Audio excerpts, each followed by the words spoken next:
প্রথম আসমানে তিল পরিমাণ জায়গা নাই ফেরেশতাদের কারণে, দ্বিতীয় আসমানে তিল পরিমাণ জায়গা নাই ফেরেশতাদের ইবাদতের কারণে, জিকিরের কারণে, তৃতীয় আসমানে তিল পরিমাণ জায়গা নাই ফেরেশতাদের জিকিরের কারণে, চতুর্থ আসমানে তিল পরিমাণ জায়গা নাই ফেরেশতাদের জিকিরের কারণে। আল্লাহ পাক রব্বুল আলামিনের অসংখ্য ফেরেশতা বানায় রাখছে, পৃথিবীর কোনো মানুষ গণনা করতে পারবে না।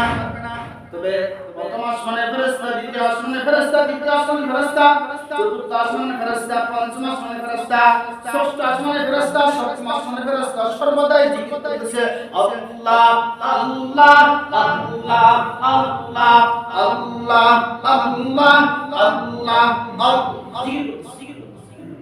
একসাথে যদি 1 কোটি মানুষ অথবা 1000 বিলিয়ন কোটি মানুষ জিকির করে, তো ওই জায়গাটা কম্পন সৃষ্টি হয়ে যাচ্ছে, ঠিক না বেটি?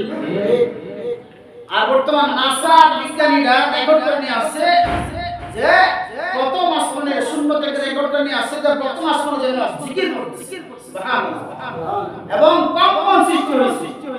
আজ থেকে 1450 বছর আগে আপনার রাসূল আমার রাসূল বলেছেন যে প্রত্যেকটা আসমানে ফেরেশতারা এমন পরিমাণ ফেরেশতা তিল পরিমাণ জায়গা নাই এবং তারা জিকির সর্বদা জিকির করতেছে, আর জিকিরের কারণে প্রত্যেকটা আসমান কম্পন সৃষ্টি হয়, সুবহানাল্লাহ।